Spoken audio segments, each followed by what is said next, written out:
So, welcome everyone to the workshop called Life is Breath. There's a reason why life is in the title and why is life about the breath. We will talk about it in more depth. However, when we think about breathing, we think about the fact that breathing helps keep us alive. And so when we say life is breath, it can actually be taken literally.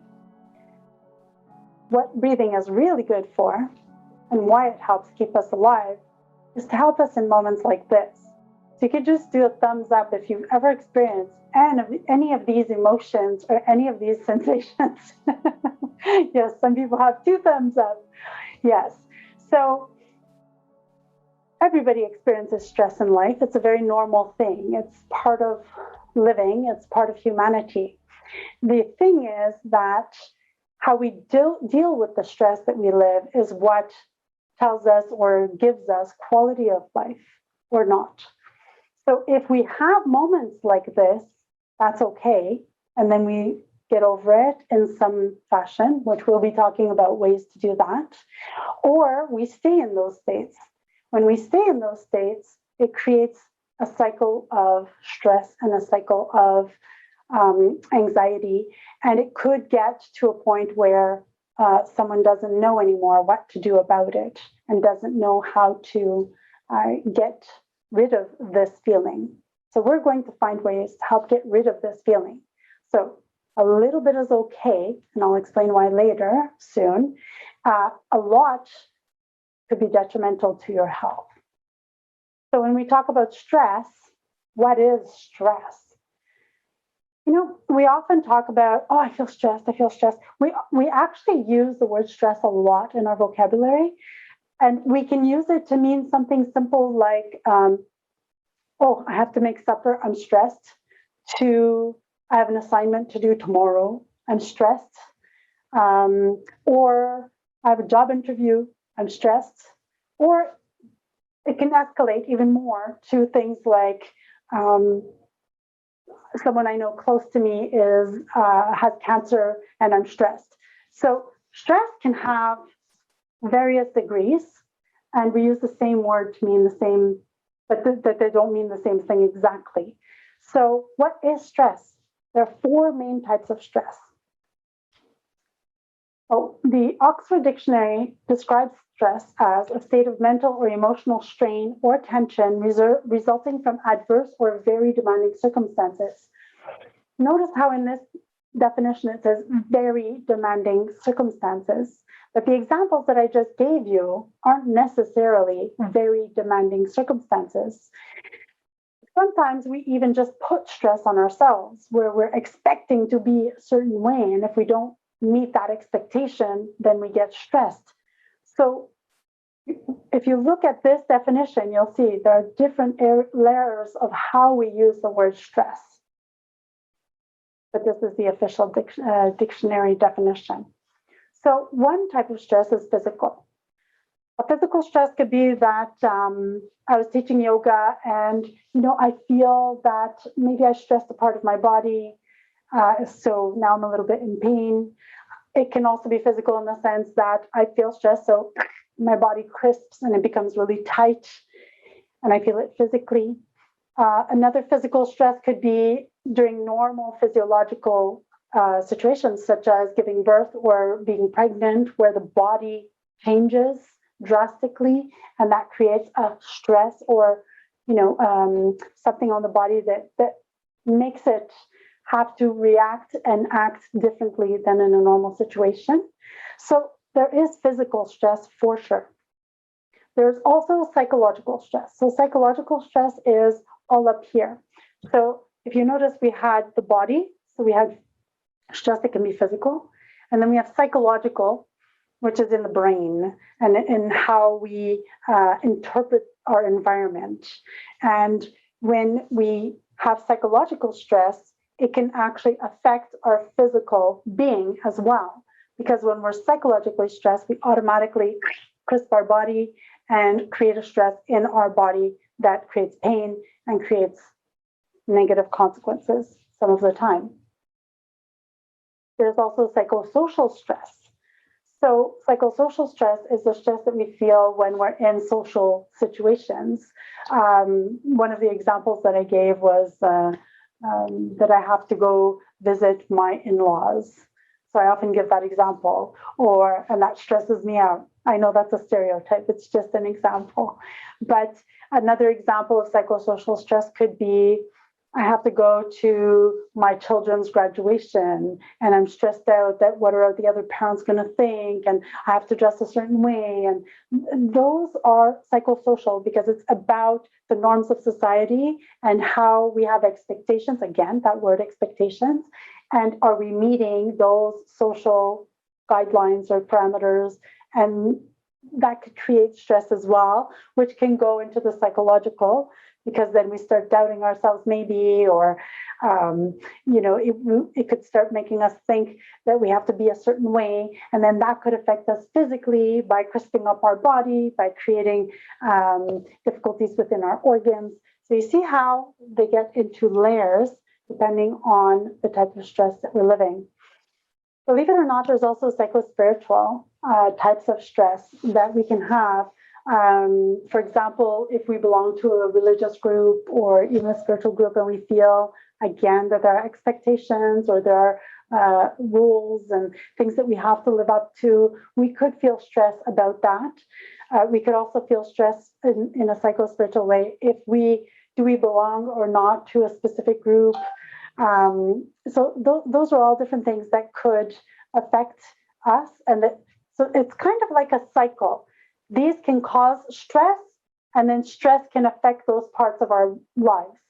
So, if I'm having stress about a social situation and it becomes a vicious cycle of, oh my God, this is how I'm feeling, and the tension is mounting, then it affects my physical. And then maybe if I'm not feeling good physically, I start to question what's wrong with me. That's my psychological, etc. So each of them are interrelated. And if you look at it in terms of even yoga or in terms of a spiritual way of looking at things, you can see here that you have the body, the mind, and the spirit.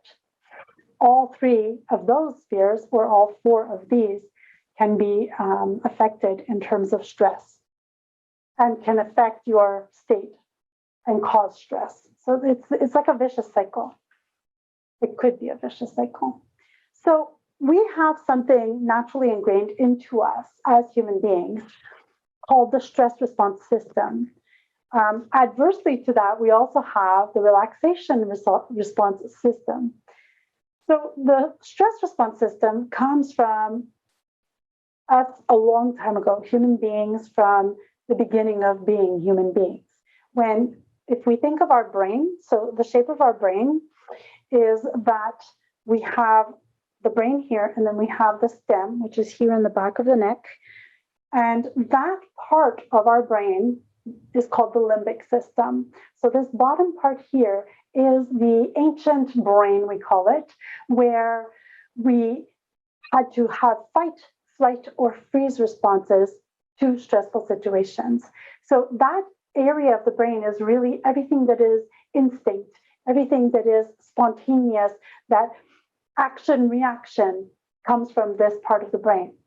As human beings evolved, we developed the front part of our brain called the neocortex, and this is where thought happens. So before, we just worked through this, which is instinct, hormones, which I'll explain. And then we started going through thinking and what's going on in here. Let's get into that. Okay, so this is just a drawing of our brain. And as you can see, the stem at the bottom is this part I was talking about. And then you have the front of the brain, which is the neocortex. So how does the stress response work? Stress. You get a stressful moment. So let's think of it in terms of humans before the neocortex developed so much. Let's think of it maybe in cave times. Stress, what could it be? A bear shows up. Oh my gosh, I'm afraid for my life. What happens? Boom, I react. What is reacting in my brain? Well, it's the amygdala. So this amygdala, we can't really touch it because it's inside the brain, but it's right about here underneath inside the brain. And it's actually not that small. It's like the tip of your pinky finger. Okay. And what that is the alarm clock in your brain. This alarm clock tells you, stressful situation, do something about it. And this alarm goes off and it just rings inside of you.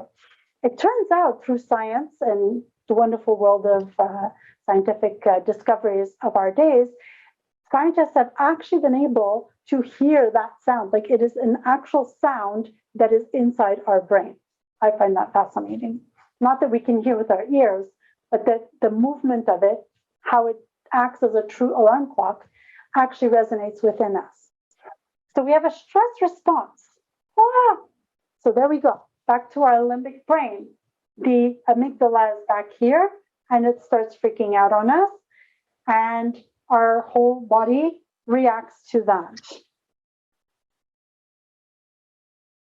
Then it sends a message to the hypothalamus in our brain that says, okay, time to inject some hormones into the body so that this body is going to react properly to this stress.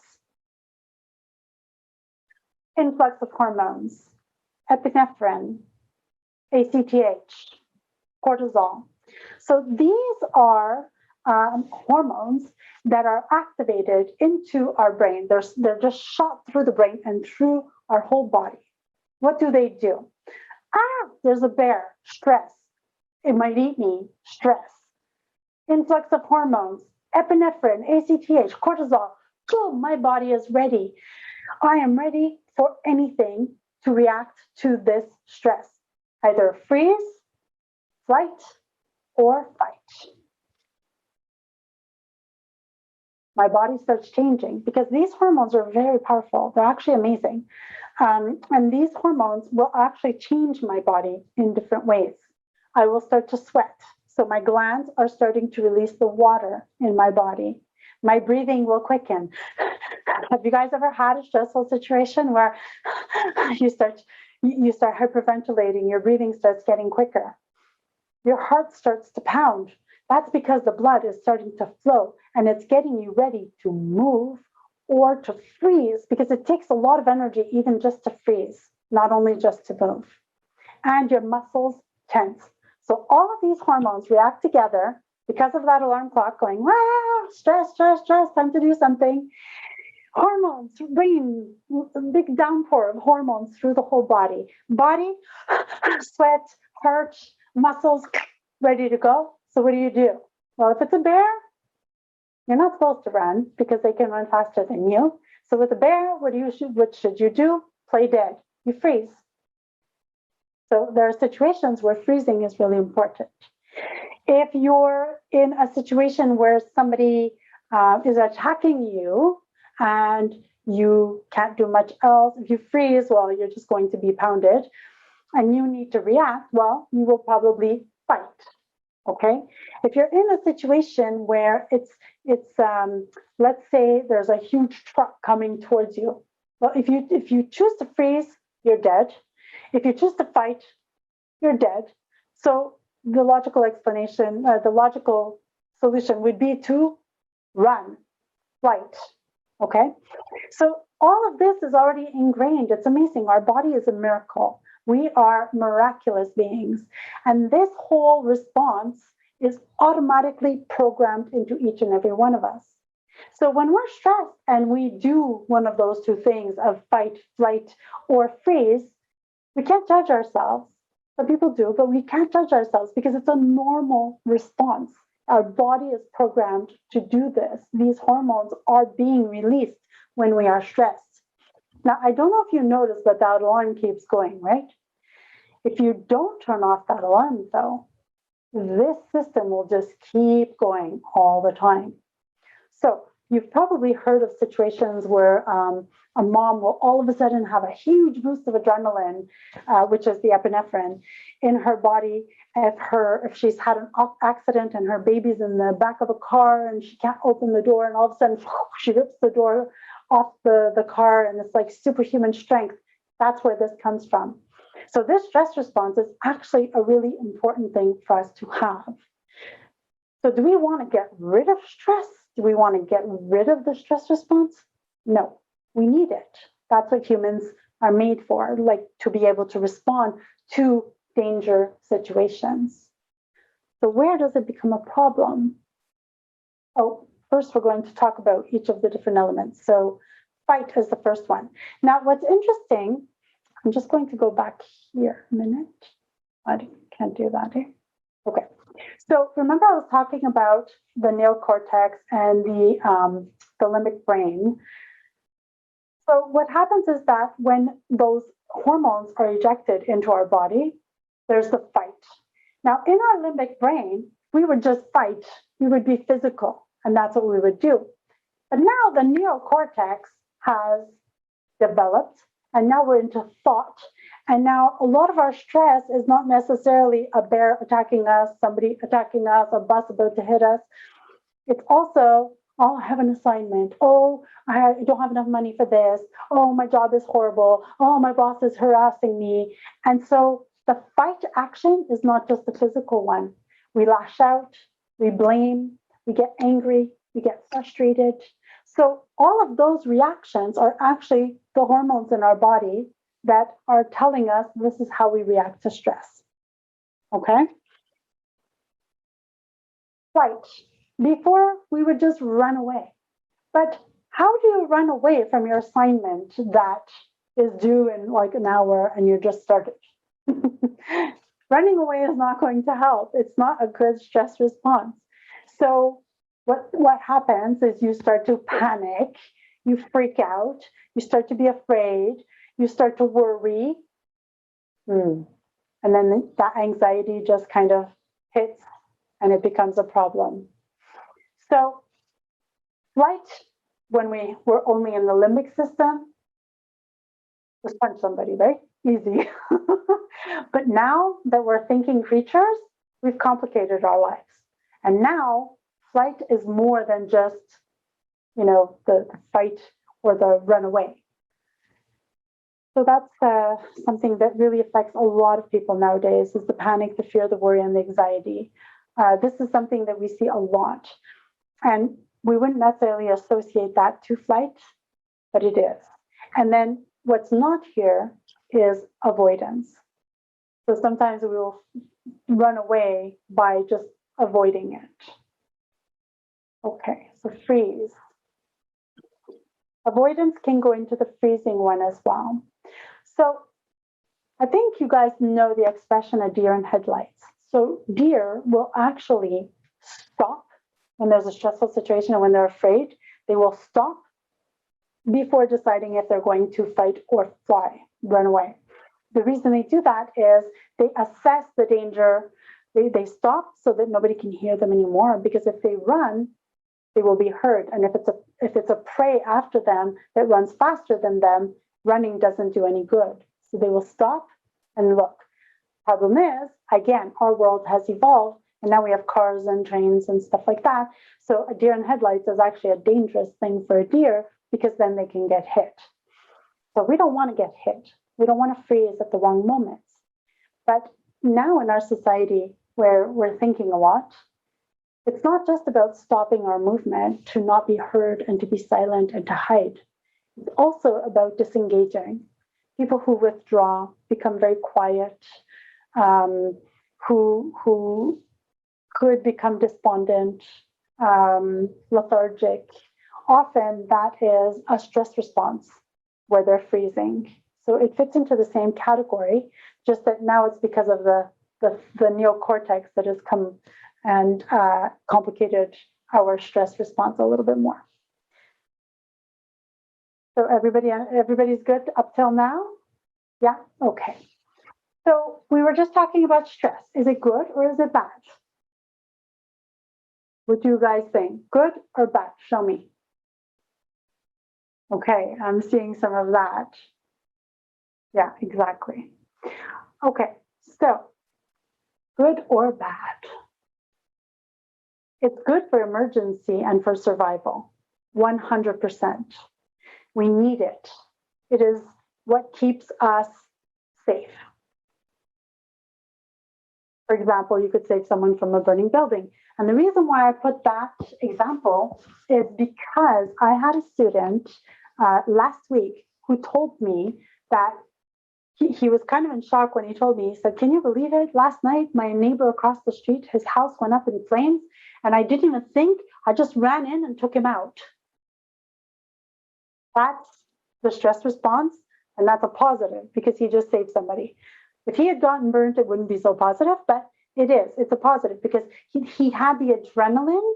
He knew that it was a situation to react in, and he went in and pulled the man out. That's wonderful. Okay, you can run away from danger. Good. Freeze to not be detected. Good. When is it bad? Remember that alarm clock? And that alarm clock does not shut off and it just keeps ringing and ringing and ringing and ringing and ringing and ringing and ringing. You see how annoying that sounds? Ringing and ringing and ringing and ringing.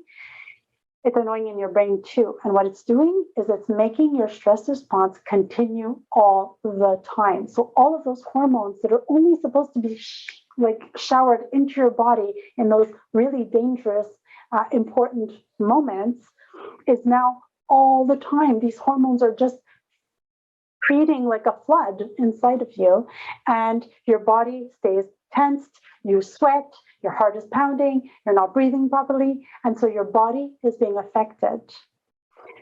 Stress is dangerous if it's on too long. Stress is good if it's punctual for the moment that you need it.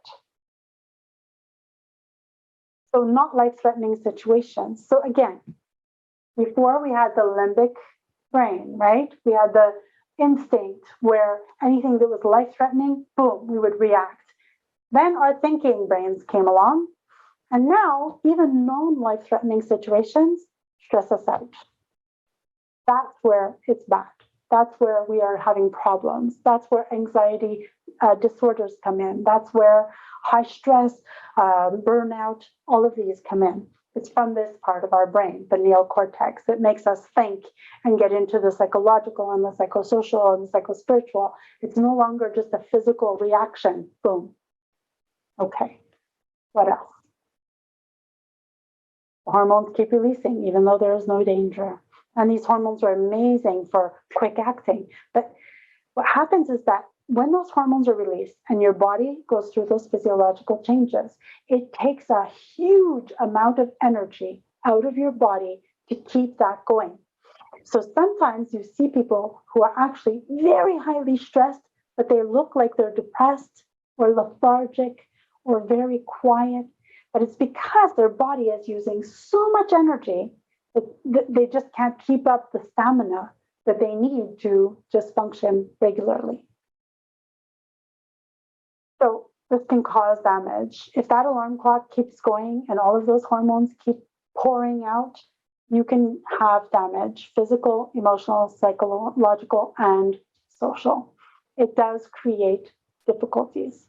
And this is what modern day stress is looking like, because most of us do not have life-threatening situations.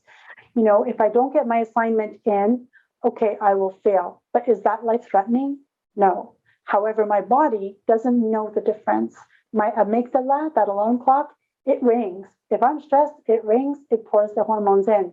So how can I figure out the difference? How can I know this moment is good for all those hormones? This one, not so much. It's really tough. It's really tough. But we have a solution. Breathe. Now, a lot of people think I'm funny because I'm always telling people to breathe. And people say, "You think that's the solution for everything?" Yes, I do. I have had it work for me and tons of people that I've helped go through stressful moments. Breathing is a natural part of our body that helps us stop the stress response system. So our body, like I said, is a miracle. We have this amazing response to help us get out of danger.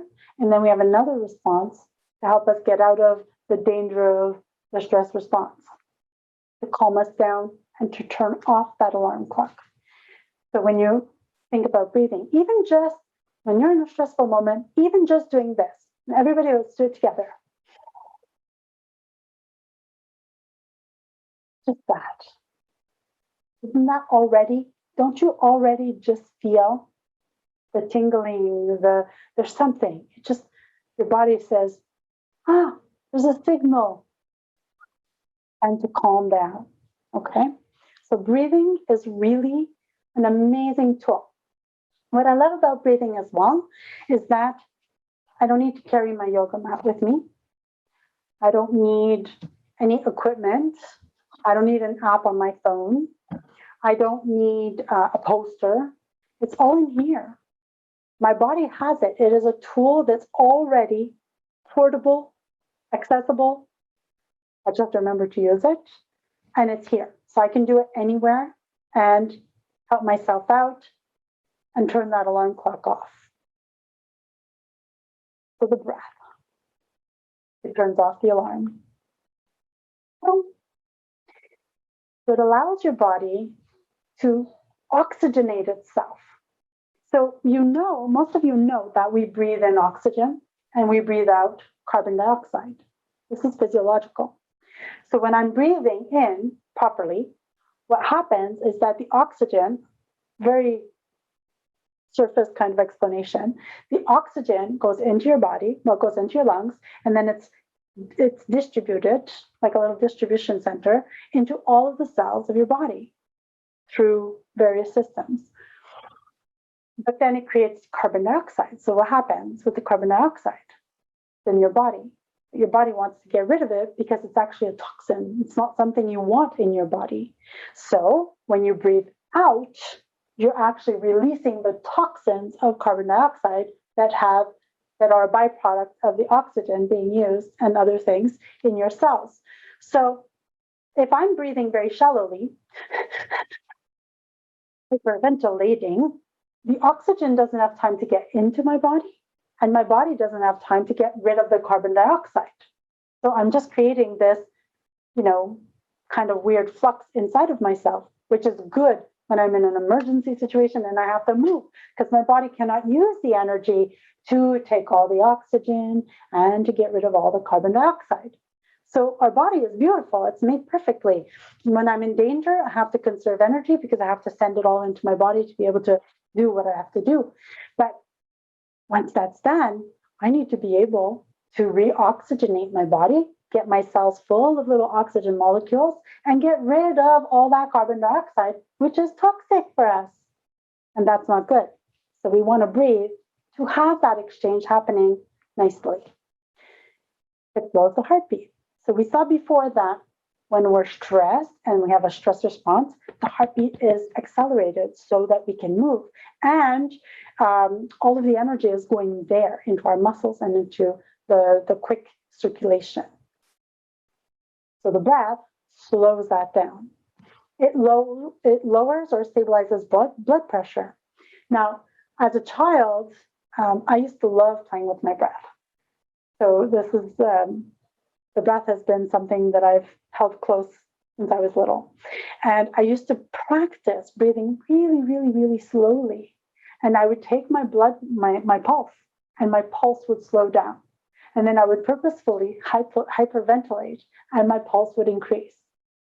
So that's amazing. We have that power. We have the control. We don't need, well, some people might, but just normally, we don't need to have a machine do it for us.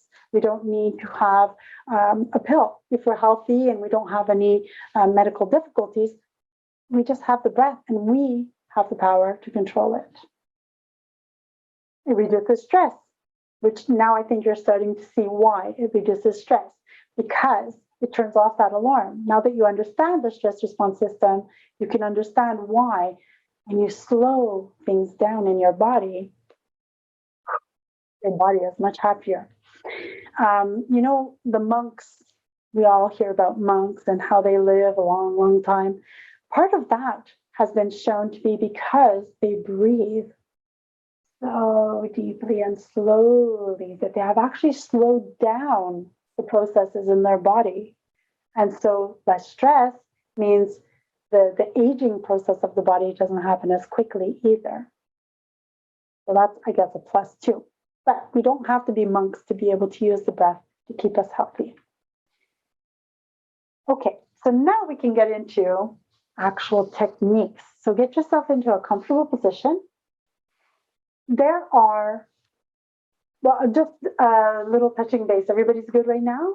Everybody understands? Are there any questions? No questions? Okay, perfect. So we're going to be practicing 4 major techniques that I like. The first 2 I like because they can be done anywhere.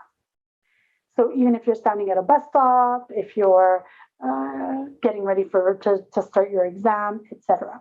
So these are the 4 that we're going to be looking at. The 60 seconds, which was coined by Regina Melrose, who is a doctor, a psychologist, square breathing, the 478 method, and the VU technique. What I will do is I will explain it, show it, and then, well, I will explain it, and then I will unshare and show you how to do it. And then we'll do it a few times together in practice. Okay? Awesome. 60 seconds. Now, take a look at how she's sitting. So wherever you are for this technique, it's best if you have a place to lean against, but you don't have to. For the first times doing it, it's best if you have a place to feel really supported and comfortable. When you're used to it afterwards, you can sit the way I'm sitting on the floor, or you can even be standing at a bus stop and you can still do it. What's important is for you to feel that you are stable and that you are comfortable and that you feel secure. You have to feel safe. So you're going to make sure your feet are firmly on the ground. So if you're sitting in a chair, you're firmly on the ground. If you're standing, it's the same thing. Your feet are just hip width apart, and you're standing and your feet are very anchored into the ground. And then you can just be relaxed like this. Okay. When you're sitting down, you can see that she has her hands gently on her knees. So that is something that you can do. But if you do yoga and you do have mudras that you like, you could just do a soft mudra. But you do not want to be like in an intense moment. You really want to be relaxed. So you could just have a mudra where your palms are up towards the sky or where your hands are against your knees or your thighs. Okay? So the thing I love about this that's portable is that sometimes the environment that we're in is stressing us out. Like we're at school or we're at work or whatever, at our family that's stressing us out, whatever. Get an idea in your mind of a place in nature where you feel wonderful. Think of a place that you love. And the reason why it's important for you to find your place is because not everybody has the same kind of place. What I put here, just for the sake of having something for all of us, is a place that makes me feel good. But we have to be careful. So if ever you want to share this with people in your family, etc., you have to remind them that they have to find their place. Because for somebody, water might be a stressful thing. So you wouldn't want to force this type of a picture on them. The first time I was taught this technique was with Dr. Regina Melrose. And she put a picture of a beach with palm trees and sand. And she said, imagine a beautiful place like this. That stresses me out. Sand stresses me out. So I actually took my phone and I put a picture of nature with a mountain and I put that in front of me. So that's another option. You could have a picture on your phone at all times that is your beautiful place. And whenever you're stressed out, nobody needs to know what you're looking at, what you're doing. It's yours. You can just go get that picture, put it in front of you, and that will be your anchor. Okay? So think of a place. Once you start getting used to it, you won't even need to look at your phone. You'll close your eyes or you'll just be there like this and you will be able to imagine that place in nature. It takes practice. But what's fun about this is that it's only 60 seconds. So you can practice a lot and in a short period of time, you'll get it. And it will be amazing.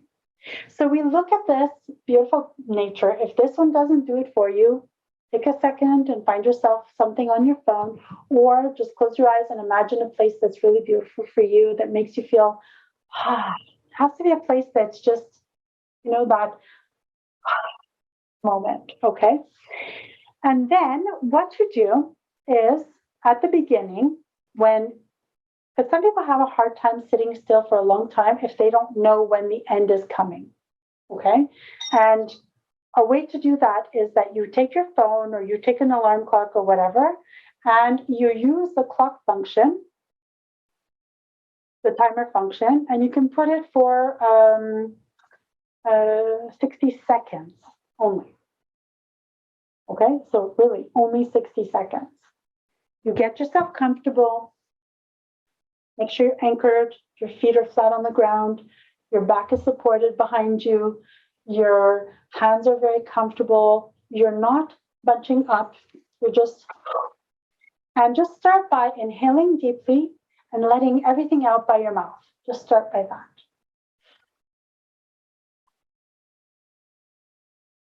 Take the picture of whatever feels good for you in your mind. If it's this, look at this picture that I've provided. And slowly start breathing. Don't force it. Just feel your breath coming in and out, and slowly bring it to a point where it feels even, where you're inhaling the same amount as you're exhaling. Don't count. This one we don't count. This one, it's just natural. It's just a feeling that you have that both the inhale and the exhale are about the same. And then we put the alarm on, and you can close your eyes. You can keep them open, whatever feels safe and good for you. And you just inhale. And when you exhale, just feel what's going on inside your body. So you are the one observing. Just feel what sensations are coursing through you all the way to the tips of your toes, and all the way to the top of your head. And feel how you're supported. And feel how effortless. And feel that wonderful sensation of being in a place of nature that is just beautiful. No stress, no worries, nothing to think about except for your breath. Focus on the breath. And then very slowly open your eyes. And take a moment to feel inside your body what it feels like at this moment. Do you feel relaxed? Do you feel did you feel the tension leaving you? And that was only 1 minute. It's incredible. It's incredible how 1 minute of conscious breathing activates the relaxation response. And in the relaxation response, there are all kinds of other hormones that are sent out into your body. And those are the serotonin, they're the oxytocin, they're the hormones that are called the happy hormones or the feel-good hormones. And that's what breathing does. Our body naturally has this miracle that we can breathe consciously, calmly, and our body will release all these wonderful hormones that are like, ooh, I feel awesome. So 60 seconds to feel great. Can't get better than that, right? Now, this 60 seconds, we're going to try it again to see what it feels like the second time, okay? Because as you get used to it, you will see that naturally you will start, like sometimes when we first do the 60 seconds, we're kind of like, okay, what's this about? It's kind of weird. Oh, I have to think of nature. What am I going to think of? And you're thinking about all kinds of stuff.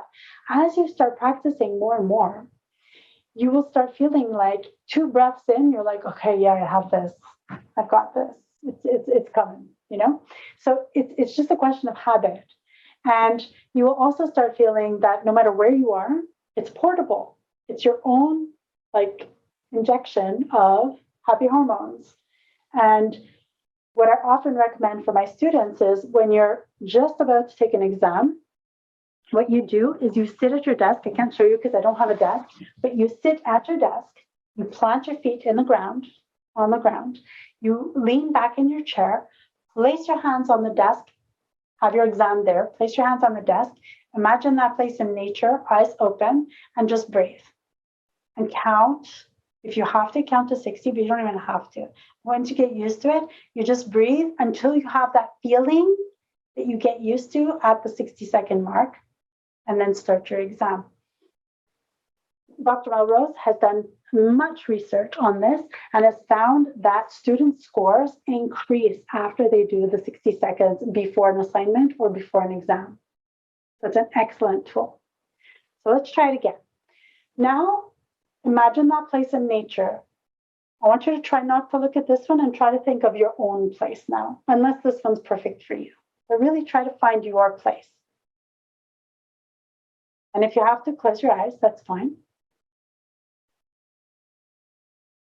And just start feeling that you're supported. If you're standing, feel that your feet are firmly planted into the ground, that your hands are being pulled towards the earth. Oh, that everything is good. And inhale deeply through your nose. Let it all out through your mouth. And then start paying attention to your breath. And just try to bring it to a regular inhale and exhale, while paying attention to that image of that wonderful place that you love in nature. And then we're going to breathe for 60 seconds in this way. And if your mind wanders, that's not an issue. You just bring it back to your breath. Really, the key is to focus on what is happening in your body. What do your feet feel like? What do your toes feel like? Your ankles, your calves? What do your knees feel like? What do your thighs feel like? What does your whole pelvic region feel like? Your belly, your ribs, your back, your chest, your shoulders, your arms, your hands, your neck, your face, your scalp, the whole head. How does everything feel? And just do that type of body scan up and down while you're breathing and imagining that beautiful place. And then gently open your eyes. Try to feel how the body feels. Come back to your regular breath. Excellent.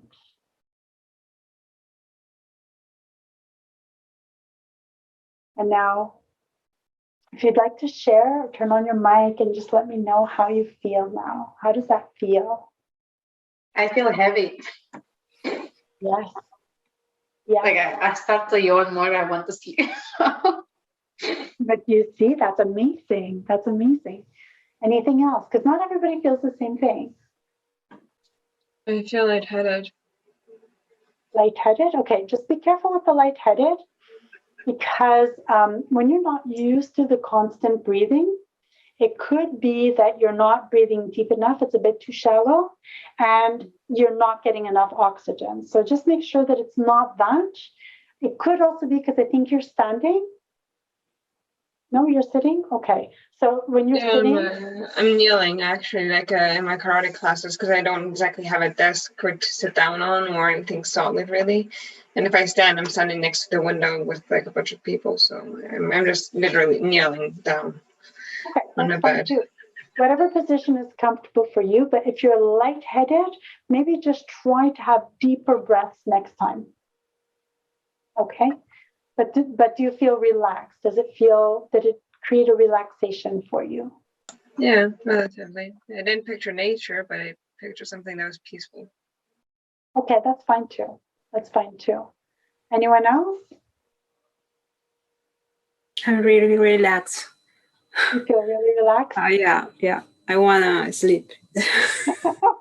Yeah. That's good. So that is actually a normal response when we're not used to this type of breathing, is that it makes us want to sleep. However, as you get used to doing it, you'll start feeling that it starts to energize you. So that's a normal response at the beginning. And then eventually with practice, you'll start feeling energized and awoken. You'll start feeling an awareness.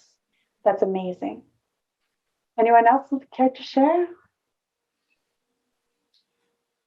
Yeah, I really feel grateful. Like I have a feelingness of a feelingness, if that's a word, a feeling of gratefulness. And That's amazing. Because, well, another thing that happens is that it liberates the tension around the heart. It liberates the tension that, you just start feeling almost love. And that's a bit more of the spiritual, the psycho-spiritual component, where when you breathe freely, your body becomes free of blocks. So your energy just flows way more easily. And so it creates that feeling of gratitude, of love, of beauty. And also picturing a place in nature that feels good for you helps with that process as well, in terms of psychological and psycho-spiritual. So yeah, and the fact that this is portable also helps the psychosocial, because you don't have to worry that, okay, I have to go and, when I say that I do yoga or I teach yoga, people always imagine that I do this all day. You don't have to do that to get that sense of well-being and comfort and wonder, right? Okay, so we'll go to the second one. Okay, well, we'll do the 478. Okay. So you see this little guy, isn't he cute? So basically, he is there to show you what you're going to be doing. So this one would not necessarily be something you might do just before an exam, but you might do it in your car before the exam, before going into your exam. Or if you're going to an interview, you would, in your car, you could do this one and then walk in and you would be good. So basically 4, 7, 8. What you do is you breathe in for a count of 4. You hold it for a count of 7, and then you blow it out for a count of 8. So you're trying to get all of your air out. And that's one of the things that is true also about us in society with all of the stress and all of this. We often do not empty our lungs completely. We often always have air in the lungs. So that full process of detoxification doesn't happen completely. So this breathing is really good for that. It helps you really empty out your lungs. So what I'm going to do is I'm going to show it to you. Sit in a very comfortable position. Breathe in deeply. Exhale. Okay. Breathe in for 4.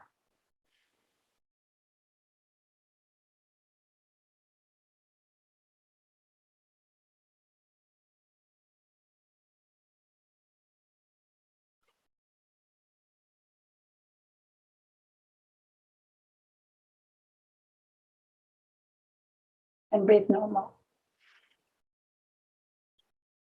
Okay. Did that make sense? So we breathe in 4, hold 7, and then you just push it out. You breathe it out. You can breathe it out through your nose or you can breathe it out through your mouth. It has been shown that when we breathe out through our mouth, we are detoxifying. We are really releasing all that carbon dioxide. When we breathe out through our nose, we are really calming the system. So you decide which one you want to do. And you could do some with the mouth open, some with the mouth closed. So we're going to do a few cycles, okay? Okay, here we go. So let's get ready again. So at the beginning, we always get ready by inhaling and then releasing everything through the mouth. And then we start our cycle, okay? So here we go.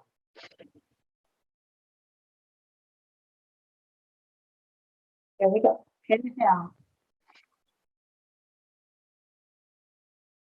Hold.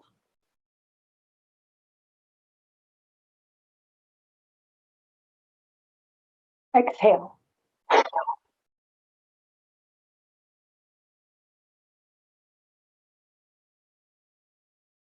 Nice. Breathe again. So I'm just going to re-explain so that Chris can know what we're doing because we lost him. Okay, so we're doing the 4-7-8 breathing technique, which is really good for detoxifying the whole body, bringing out all of the toxins. Because what it does is it helps you empty your lungs completely, which we often don't do.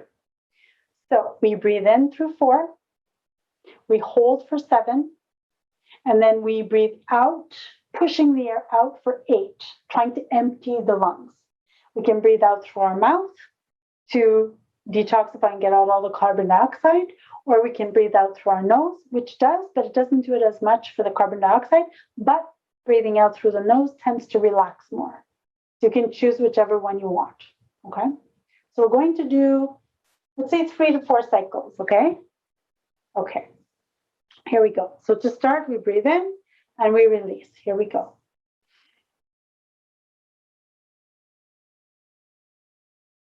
Here we go. Inhale.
And then come back to your regular breath.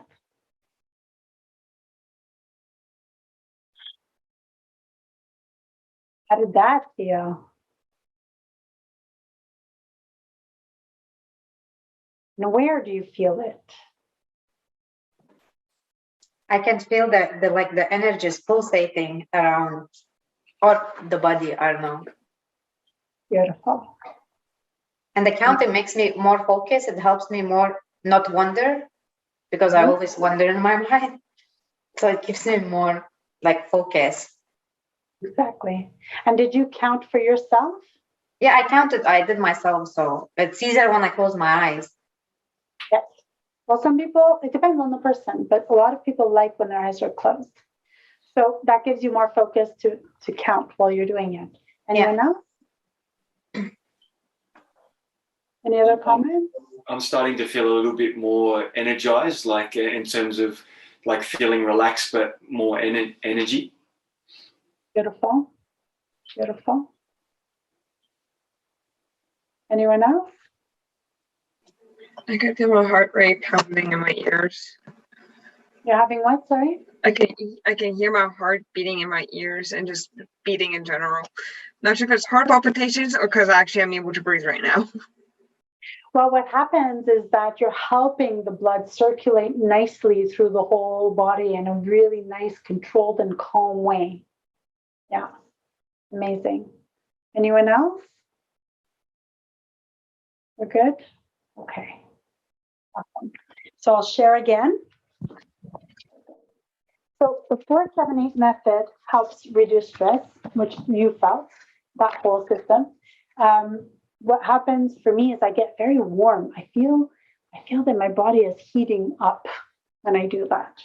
So I can tell that I'm activating all of the energy and creating what Chris said, that whole energy feeling. Some research is showing that this method can actually reduce cravings. So when people are craving, I don't know, a chocolate bar and they know they shouldn't have the fifth one of the day, or when someone is craving even a cigarette or craving whatever, that bag of chips that you maybe feel like you shouldn't eat, doing this breathing tends to remove those cravings. But after, you can just move on to something else. It reduces anger. So this is actually a breathing technique that a lot of psychologists and doctors recommend for anger management, because you're letting it out, really totally emptying out your lungs, emptying out that energy. And it increases sleep. So this one is actually recommended before bedtime. If you do this a few times, like a half hour before bed, it's supposed to really help you sleep. I personally, any breathing helps me sleep. It's just a question of remembering to breathe properly and not just trying to sleep. So you sit comfortably, breathe in, empty your lungs of air, breathe in quietly while counting to 4, hold the breath while counting to 7, breathe out while making a whoosh sound. So you're going, that's the ideal way. And you do this 4 times. So the 4 times seems to be that key thing. So when you're alone and you're not afraid, make that sound. Go like the sound that you heard me making. Good. Square breathing.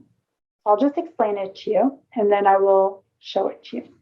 So square breathing is really that. It's a square. Right now we did 4, 7, 8, which is not a square.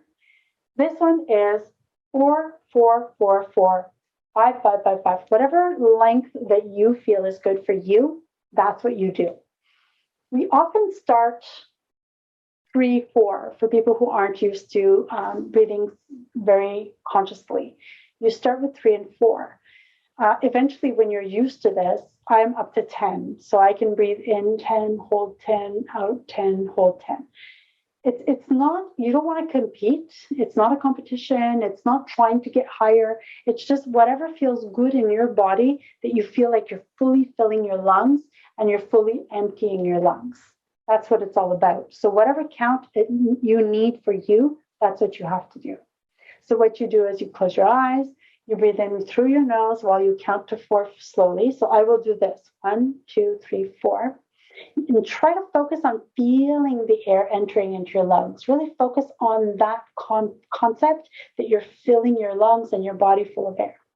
Then you're going to hold the breath. 1, 2, 3, 4. Now, what you're doing is you've just filled your lungs and you're holding the air in your lungs, which allows your body to distribute all of that oxygen throughout the body. Then exhale. 1, 2, 3, 4. Letting it out, trying to empty out your lungs. And then while your lungs are empty, they don't get this very often, you hold and you let your body feel that sensation of no air in your lungs for the same count that you breathed in and you held and you breathed out. Okay? This we repeat 1 to 3 times or up to 4 minutes.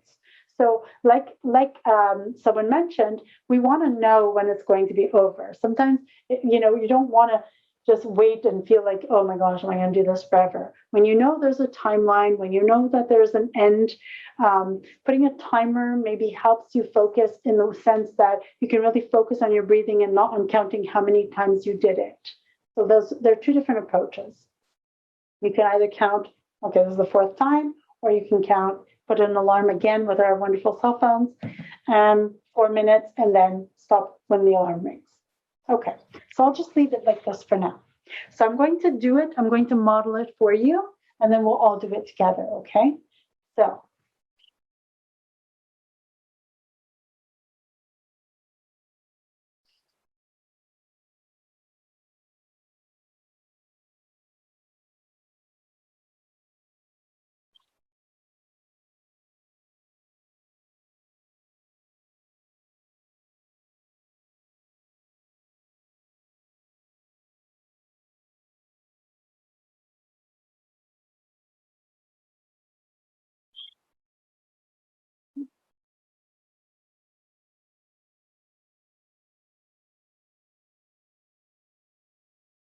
Okay? That makes sense? So you notice the first time I did it through the mouth, and the second time I did it through my nose.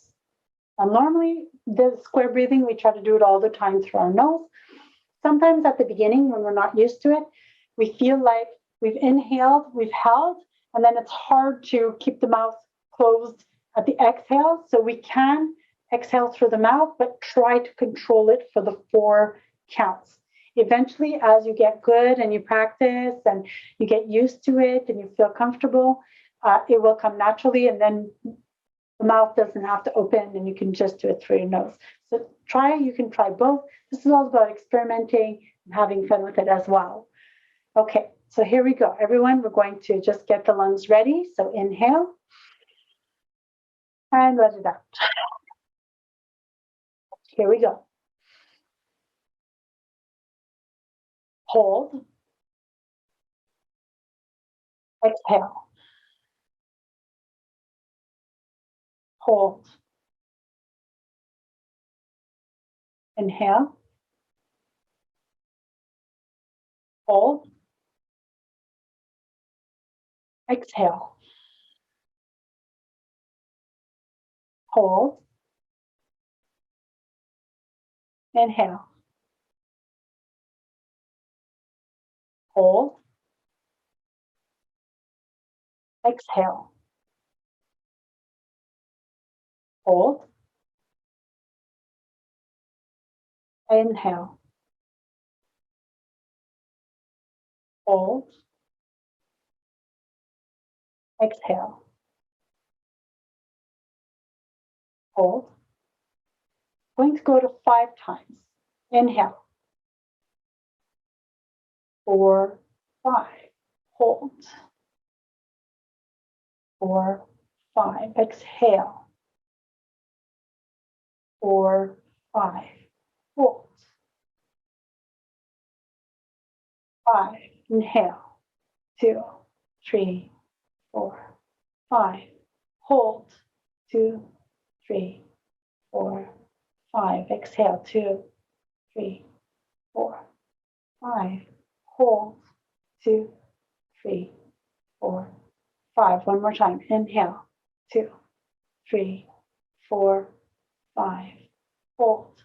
2, 3, 4, 5. Exhale. 2, 3, 4, 5. Hold. 2, 3, 4, 5. And release.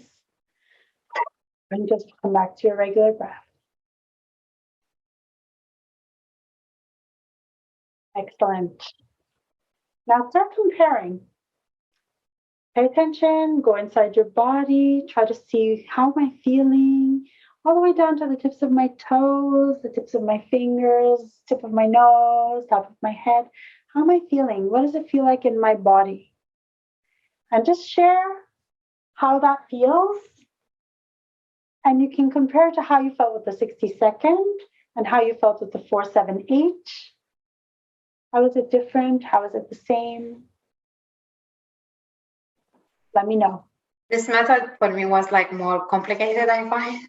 Okay. It's like too much happening at the same time, counting, then stop, and not as you said, not breathing at all and stopping for 5 seconds. It was like very unusual. I'm like, I still want exhale after before inhaling. I kind of find it is more complicated. Yes, you're 100% right. It is more complicated. Okay. Anyone Very else? unnatural. Unnatural. Okay.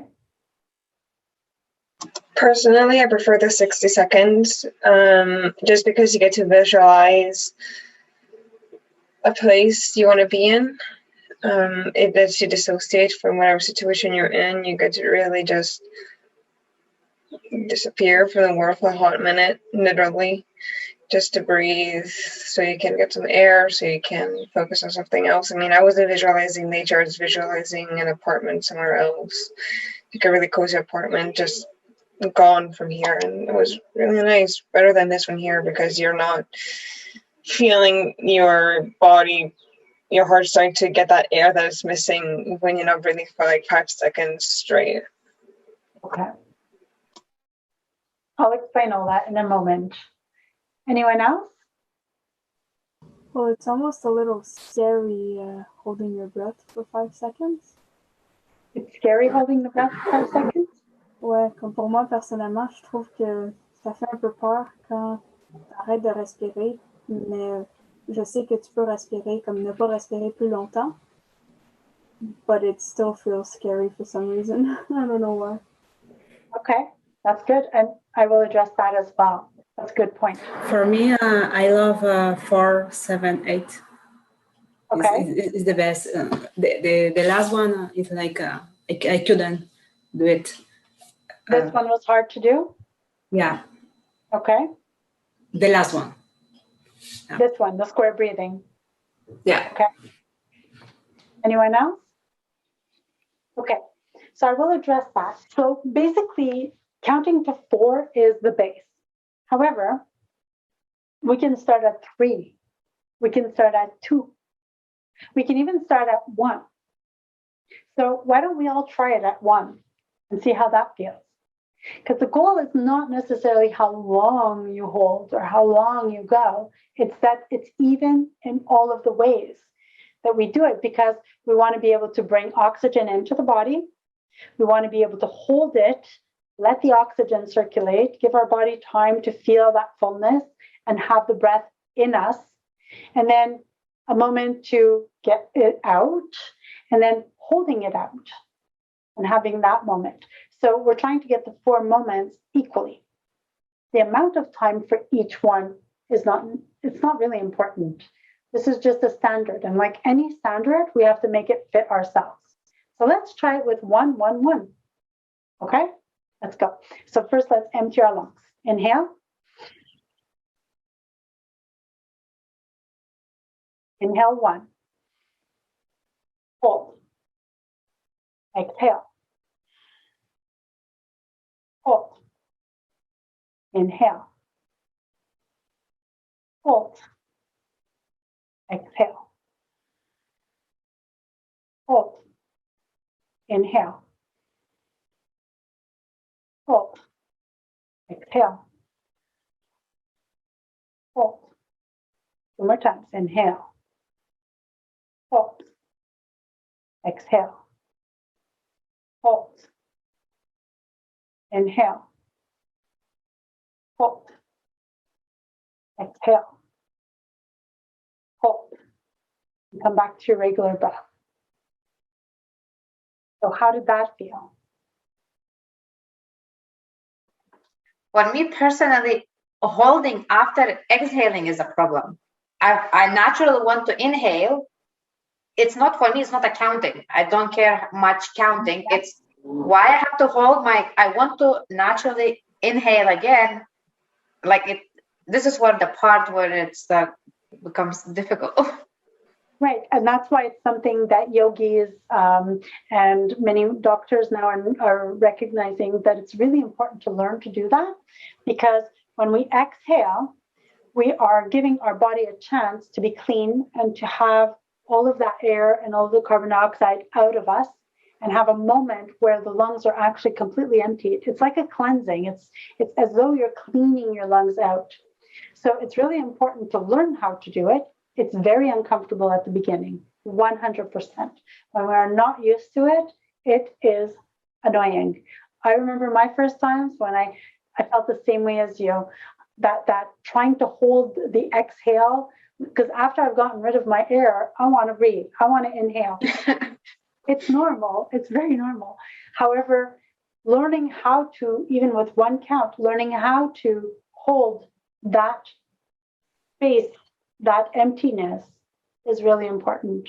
It's good for our detoxification to be able to clean ourselves out.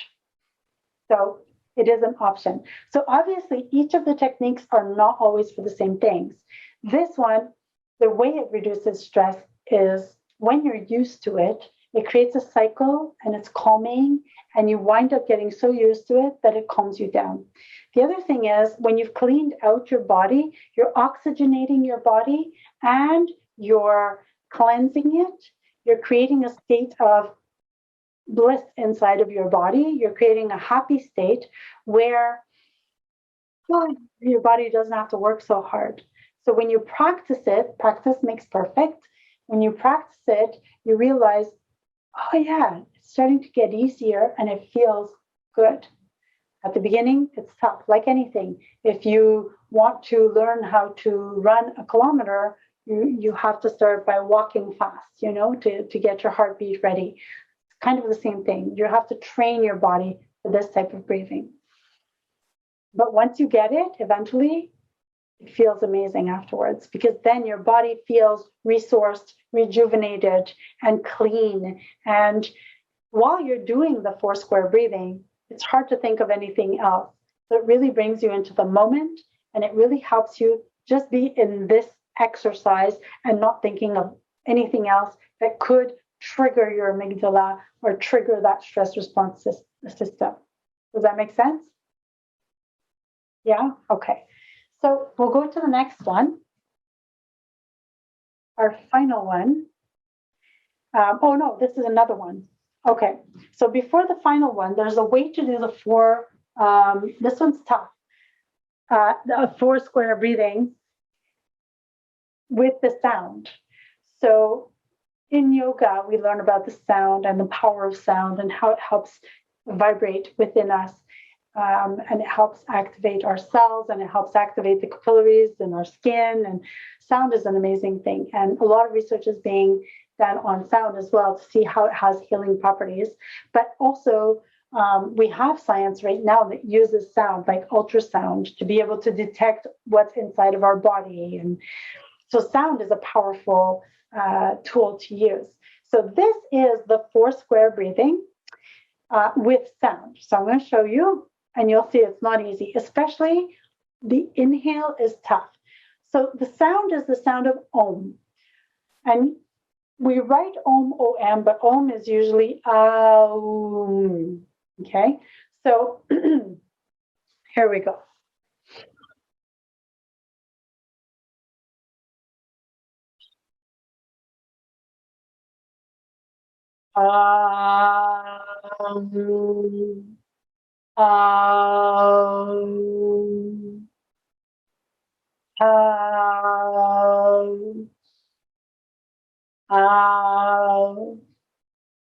Really tough to do.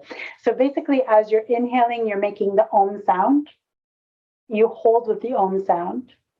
So it's like you're holding, you're not breathing, you're just making the sound. When you're exhaling, you're when you're inhaling, that's a tough one.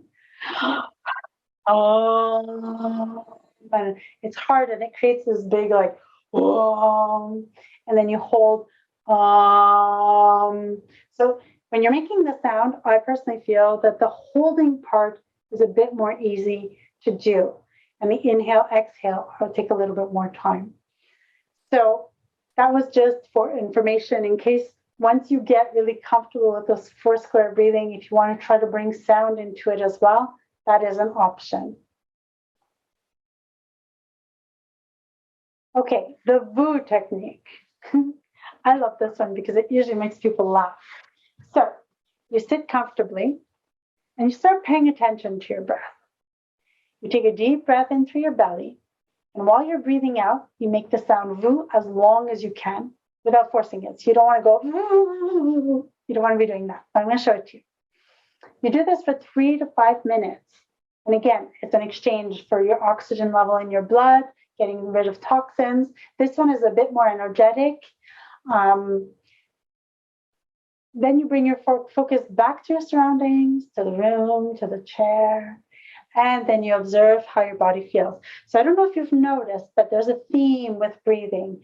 You want to be focused on what is your body doing? How is your body reacting to this breathing that you're doing? Because your body is reacting. And if we pay attention to it, it helps your body get used to allowing those processes to happen within you. Okay? So, so we're just going to go into the VU technique. And I'm going to show it to you. And then afterwards, I will put it on an alarm. Okay, so I'll just set my alarm so that we can we'll start with 3 minutes. Okay. So I'm just going to show it to you. I'll do a few cycles. So.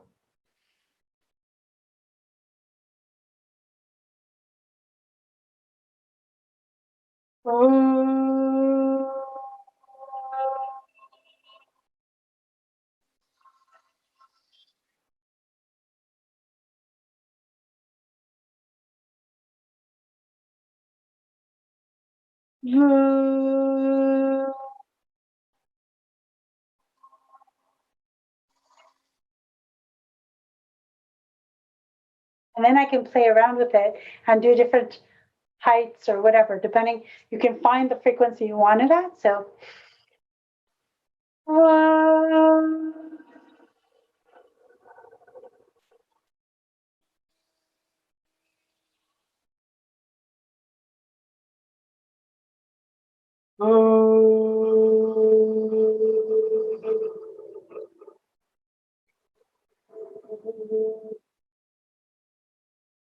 Funny.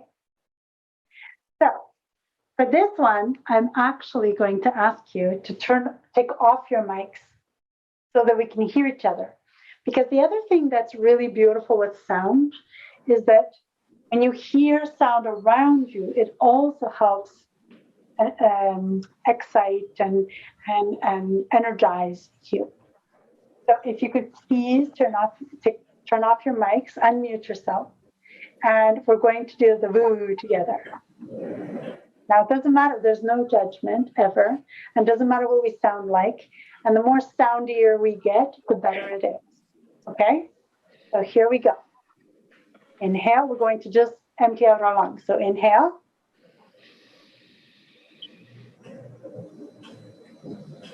So inhale.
can gently come back to your regular breath.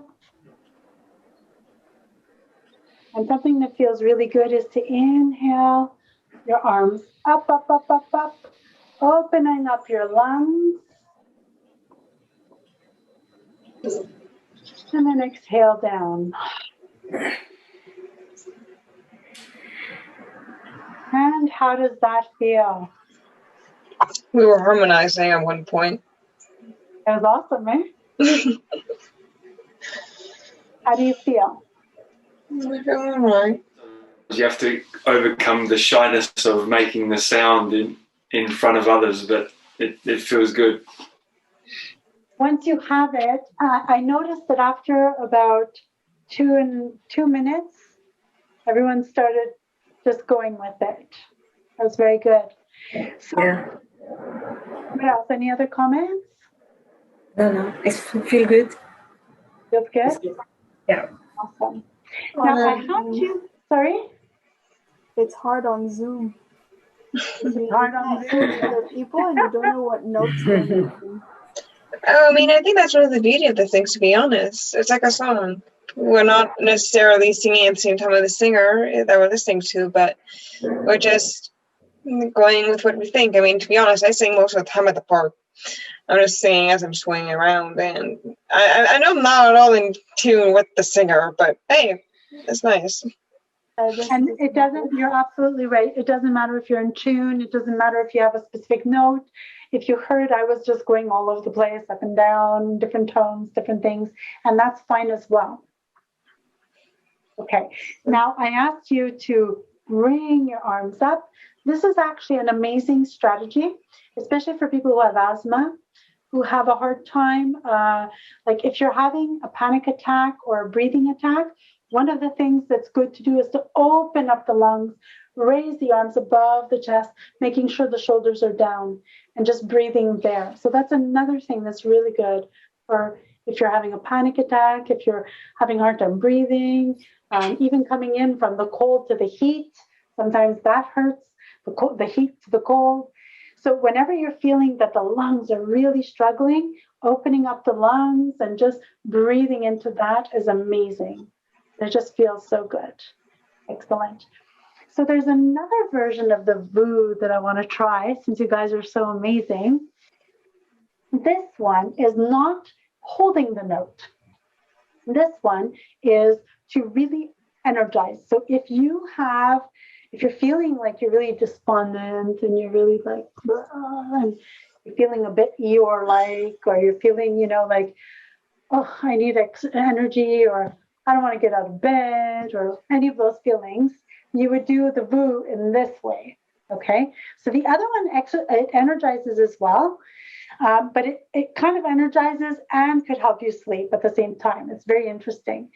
This VOO energizes. So I'll show you how it's done. Okay, so you inhale.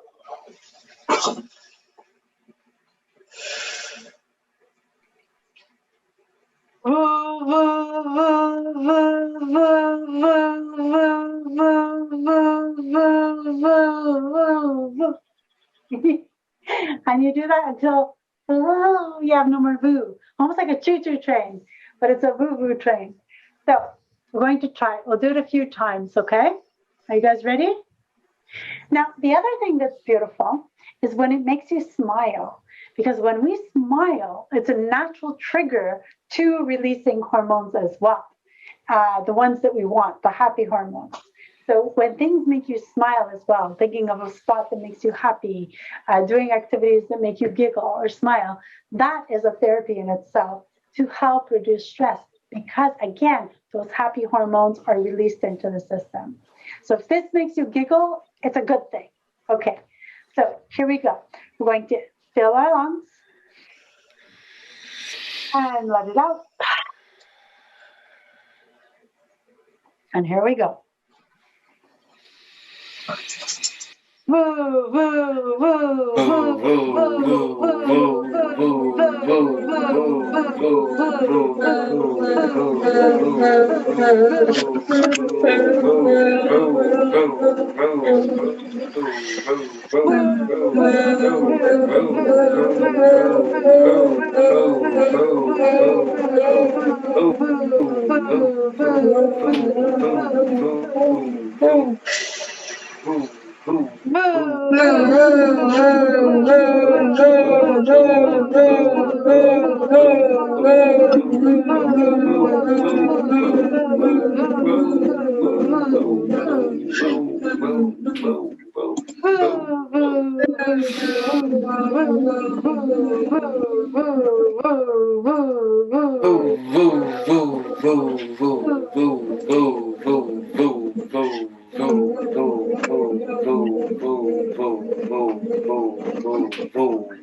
Beautiful, beautiful. So how did that feel? Frida, we can't hear her laughing, but I can see her laughing. Yes. It's for laughing, yeah. It's very hard because it's so many, and I want to synchronize with someone, but I can't. It distracts me completely. It's like I'm waiting to synchronize with someone, and it's not there. It's just everyone doing their own thing. Exactly. And every time I try to make sound, it makes me really cough bad because I still have cold from when I was sick. So every time I'm like making sound, it makes me cough so bad. My Zoom thinks that we're making a song, so it literally asked me as we were doing the Boo stuff, "Are you playing music? Set up professional audio in the audio settings." No. Like, good to know that apparently we're a band now. What are we, the Boos? Or I'll find something creative. Okay, admit that you feel it up here. Feel buzzed. Yeah, exactly. So this is amazing to get your woo-woo going. Yeah. I don't know about anybody else, but can you see like the light is brighter? Yeah, definitely. That's true. In all honesty, I've been dissociating throughout this whole thing, so I've been in and out of consciousness. So I have been like seeing either bright lights or darker lights, so I can't really say. That's amazing.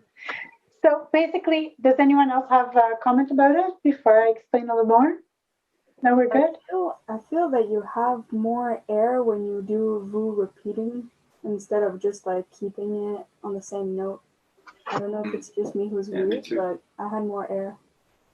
Okay, so you had more air when you were doing the voo, voo, voo. Yeah, because you're kind of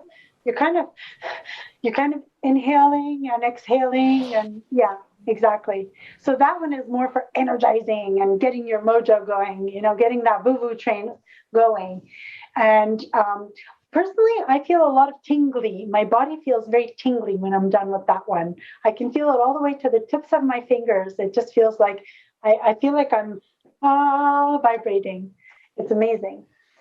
So this is an amazing technique. If you want to do just the long voo to really clean out your system, or if you want to do the voo-voo where you're energizing and activating, these are amazing things.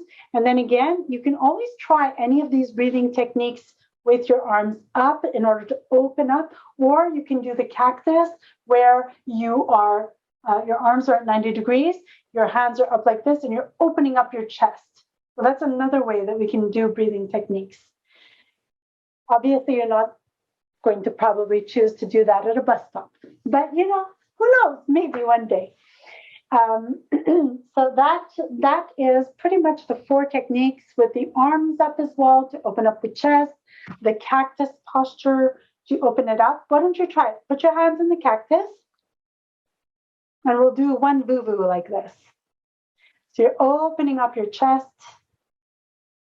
Breathe in and let it out. Then we're going to do a voo-voo. Voo, voo, voo, voo, voo, voo, voo, voo, voo, voo, voo, voo, voo, voo,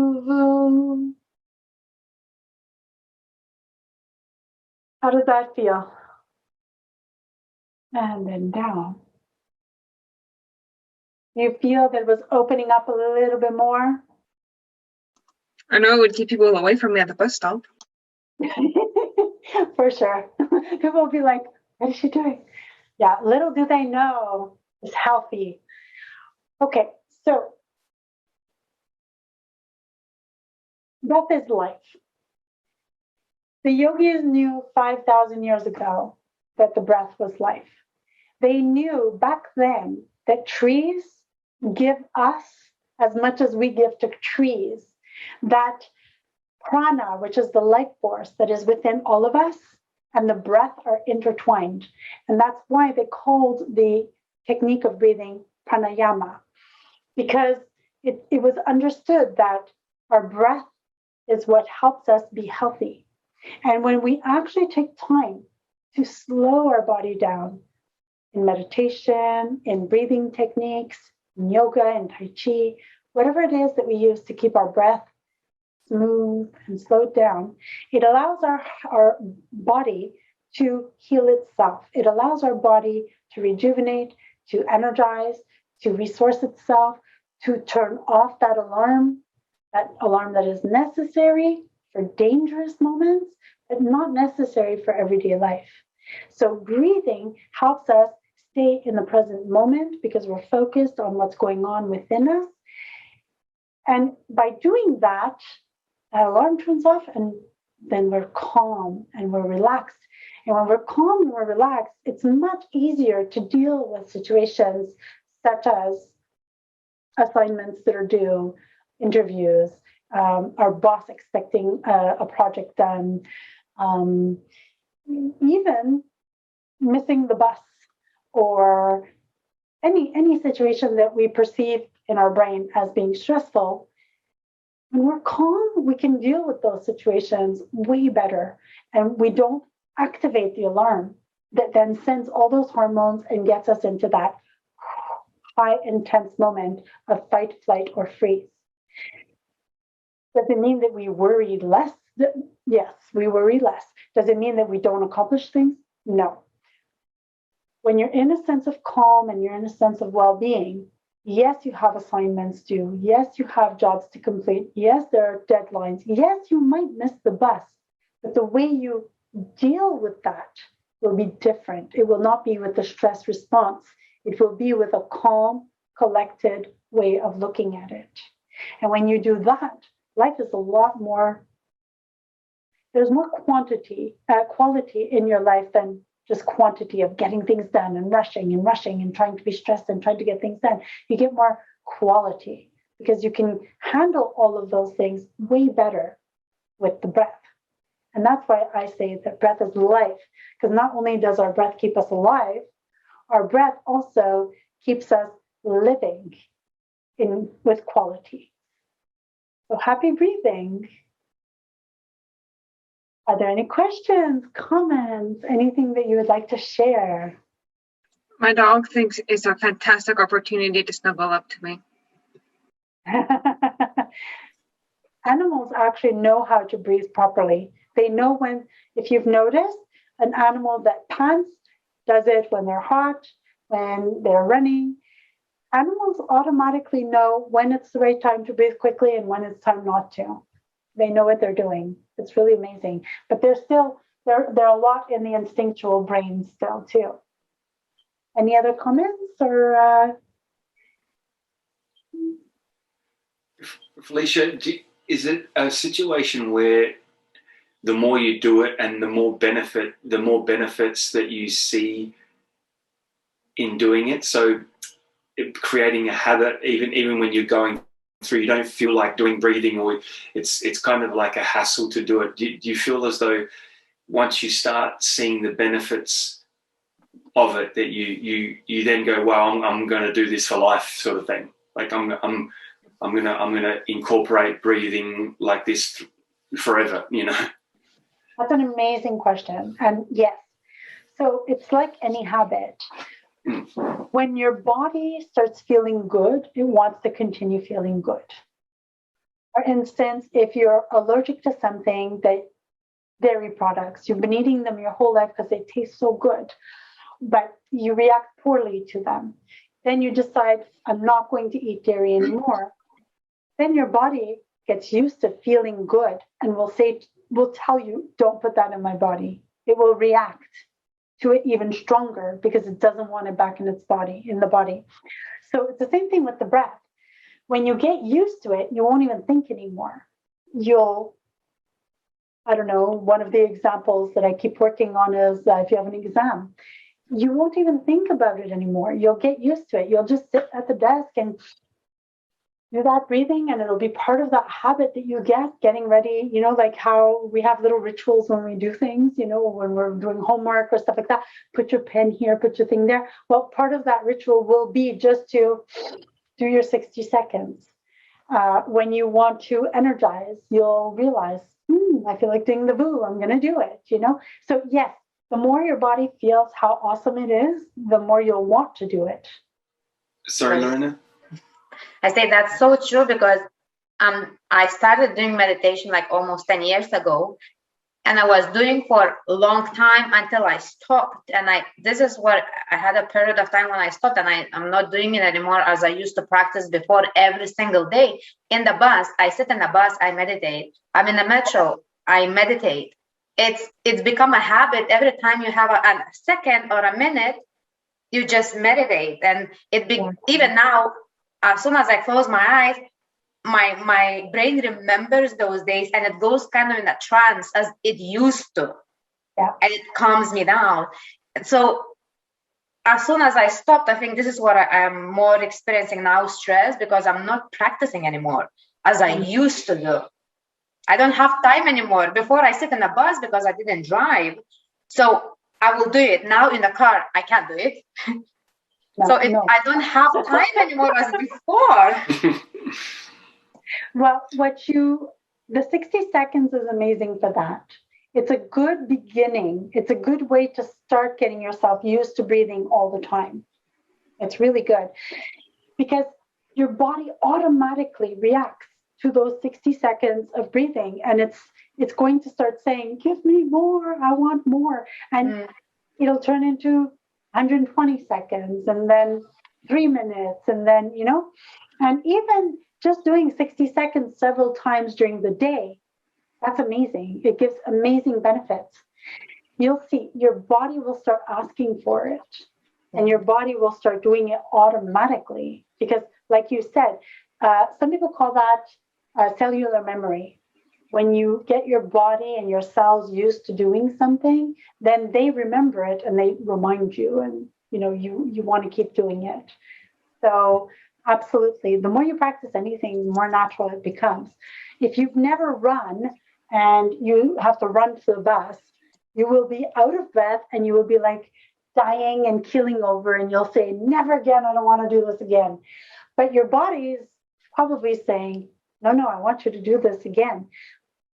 Running like that automatically is not the way to do it. First, okay, well, to get to running so that I don't keel over when I run to the bus, maybe I'll start walking fast. Maybe I'll only run 2 steps and walk the rest. And your body gets used to feeling that moment that feels good, not just the keeling over, and it starts asking for more, and it wants more. And everything is interrelated, right? The physical, psychological, psychosocial, psychospiritual. So it all kind of comes together because as you start feeling better, you start interacting with the world around you in a better way as well. And you start having that connection between how you're feeling and your body. And it just creates this amazing flow and a fluidity within you that just feels so good. You don't ever want to let it go, And if you've been meditating, you know that feeling. And you know what? It does happen. Life gets in the way, and sometimes we forget, and we just need to be reminded. And that's okay. And we can't judge ourselves. We have to practice nonviolence, which is called ahimsa, just nonviolence. Okay, today I didn't get to do my yoga practice. That drives me crazy. I love to do my yoga every single day. I didn't get to do it today, too busy. well, I'm not going to knock myself for it. Instead, I got to do breathing with you, and I feel very honored that you're here with me. And that for me is a gift. Why am I going to knock myself for not doing my yoga when I got to have this opportunity? So the more you breathe and the more you get that feeling of flow between all your spheres, the more you realize that you can deal with those stressful neocortex moments in a way that's not stressful and that doesn't cause violence to yourself. And that's really important. So yes, you used to meditate. That's beautiful. It means that cellular memory is in there. And when you start doing it again, it's going to come back like that. So no judgment, and just get back to it slowly, 60 seconds at a time. Yeah. Anybody else? Well, I have to say thank you so much for spending this time with me and for taking the time for yourself, because this is about you, for giving yourself the tools to be able to control your life, because breath is life. And thank you for just doing it, just having the courage to come and try it and do voo-voos in front of everybody. And I'm really proud of everybody. I think you're all wonderful. And I feel blessed that I get to have these opportunities with all of you. So thank you. And thank you so much, Pheleshia. Thank you. Yeah, thank you, Pheleshia. That was wonderful. Thank you so much. Thank you, Pheleshia. Thank you for coming too. It was really interesting, actually, because you get to just dive into yourself. You're not focusing on whatever's around you. You're not focusing on if you have to take some medication tomorrow, if you have enough food for the dogs, if you have stuff to do. You're just focusing on yourself. It's very important to for a hot minute. To focus on yourself, and I think this breathing session, it was perfect for Zoe. Not to think of anything else. I mean, about yourself tonight. Well, ironically, I wrote something down in English because I really didn't know when I was going to be able to do my assignment, because my teacher was just gone for most of the period. And what are you talking about? I hope you do. And I wrote, God, I was working with students. I know. I'm just teasing. I'm good. It's awesome. It makes me smile. That's good. And I wrote down, I found a happy place where I belong, blocked out on the chatter. You will find it. That's literally one of the lines I wrote down. So it's kind of ironic that we did this, and earlier I just wrote that. Amazing. And I love what you mentioned, the chatter, because that is Chitta Vritti Nirodham is actually a saying that means tame the mind, calm the mental chatter. And really, the best thing is the breath. If you want to do movement as well, that helps. Tai Chi, yoga, anything that's a fluid kind of moving exercise, that also helps to tame the mind. And then if you blend both of them together, you're giving yourself all kinds of things on your side. And it's Chitta Vritti Nirodham, which means tame the mind. And that is the hardest thing to do because, since we built this beautiful neocortex that gets us to do so many wonderful things, inventions, creations, etc., it also often doesn't ever want to stop. And I'm so guilty of that. It's that hamster going in its wheels all the time. And honestly, the breath is what has helped me be able to calm down. Well, at first it just calmed down the hamster, and then I don't have a hamster anymore when I'm breathing. When I'm not breathing, I can't guarantee, but when I'm breathing, that hamster is gone, and I can just be at one with myself. It's an amazing, liberating feeling. And I wish it on all of you.